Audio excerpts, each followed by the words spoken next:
Farmers, welcome to my channel Ruhunde's Piggery Farm on YouTube. Thank you for our subscribers, and if you're a returning subscriber, you are so welcome. So today we are going to talk about 3 things you must consider before you start piggery farming. That is one of the questions I've always got from people who call me, people who look at my videos or watch my videos. What are those things they should consider before they start piggery farming? And I'm here today to sort out that. I'll just give you 3 main things that will sort out your life for good.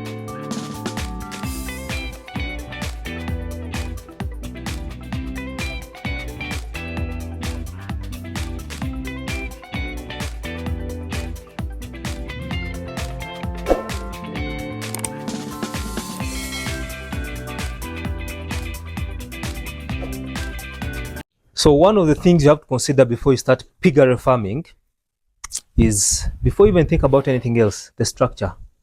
Where are your pigs going to stay? The housing. When I talk about the structure, I mean the housing. So your structures must really be of good measurements. They must be spacious. There are 2 types. You might either consider the deep litter system, or you might consider just the concrete, having a concrete floor for the pigs. But for us here at Ruhunde's Piggery Farm, we use the deep litter system because it has its advantages that I will tell you in another video. Besides that, the space, the pigs must be spacious, because based on the breed you're going to keep for the pig, every breed requires a spacious structure, because these pigs really grow huge and long in length, and then size, huge in size. So you want to give them a very good structure that is spacious, but also it's well ventilated, well aerated. Why? Because they are animals that require enough ventilation. So the structure is number 1. The biosecurity should also accompany the structure. If you need fence your you need to fence your farm. So if you fence your farming, the structures are the inside. That is biosecurity number 1.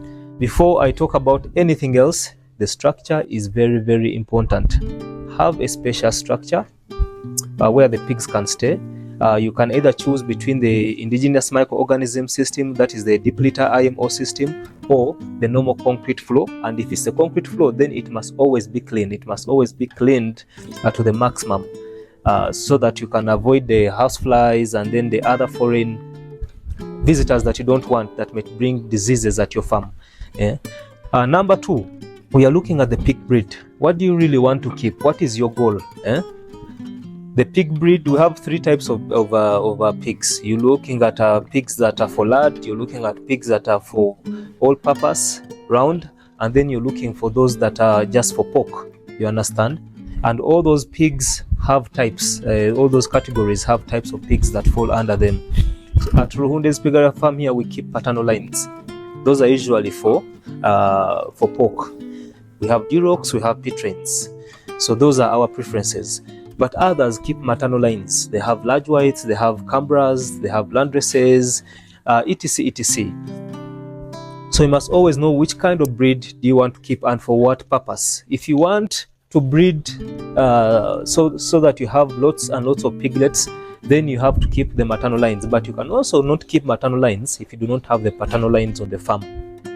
If you don't have the paternal lines on the farm, you cannot keep the maternal lines, because the paternal lines will help you better the offsprings of the maternals that will come. Allow me to hint just a bit of paternal lines and then the maternal lines if you're going to go into farming. The paternal lines, we have pigs like the Durocs, we have pigs like the Pitrains, we have pigs like the Hampshire, and many others. I'm only saying those ones because those are the common ones in Uganda here or East Africa. Then the maternal lines, we have pigs like the large whites, Cambras, Landresses. But remember, a Cambra or CJ36, you can call it, is an offspring of a large white and a Landress. So that's an F1. It's an F1. It's a crossbreed. So those are the maternal lines. They usually give birth to so many piglets. But if you want those piglets improved, so you must introduce maybe a Duroc boa or a Pitrain boa to sire with the maternal line, so that your piglets are improved. How are they improved? They'll be improved in terms of quality of meat, in terms of growth rate, also disease resistant, if you want to mention, because the crosses usually have proven that they don't easily catch diseases anyhow. So those are the maternal and then paternal lines. So you get to choose which ones do you want to keep. So the pig breed is also very important. And also, if you want to keep the maternal lines, you must make sure that the maternal lines you're keeping, the mothers have they are long in size, they have enough teats. You have to count over 7 to 14 teats for 14 teats for each mother. That shows that 14 teats, that shows that that mother will be able to nurse the piglets it farrows really well, rather than having a pig that has very few teats or less teats, and then it cannot nurse a piglet that it has birthed. For example, if a pig has only 10 teats and has birthed 18 piglets, then you'll have to struggle nursing those piglets, so growing them. If their mother has less teats, that means less teats means less milk. So choose wisely when you're choosing which kind of pigs you're going to start keeping at your farm based on your goal. Third thing, you must consider the market. The market, because you're not rearing these animals for yourself. I'm sure you're in a commercial pig farming and you're rearing them to get dividends or to make money out of them. So you must consider the market. Do you want to be a porker, or do you want to sell do you want to be a breeder? Do you want to sell piglets? So the market is very important. Know your market. If you're keeping porkers, who are you going to supply that pork to? You understand? Who are you going to supply that pork to? And if you're keeping piglets, who are you going to sell those piglets to? Because usually if you're going to breed piglets and sell them, that means you're going to sell them to other farmers, which is, by the way, which is also very hard.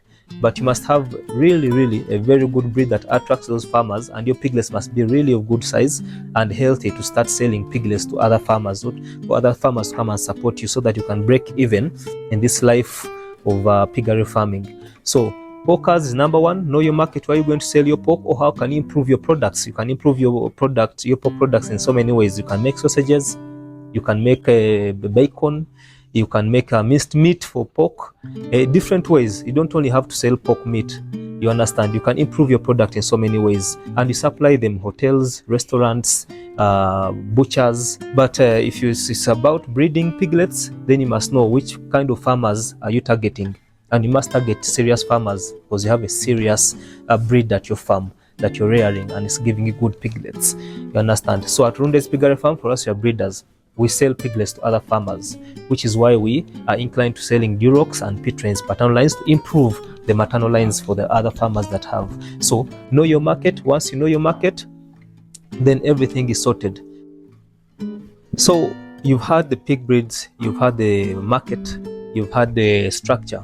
Those are the three main things you need to consider before you start piggery farming. If you have any other question you need us to respond to, put it in the comment section, and also do not forget to subscribe. Don't forget to subscribe, because you don't want to miss out on so many topics that are going to come on this channel, answering your curious questions about piggery farming. Thank you so much. I'll be seeing you.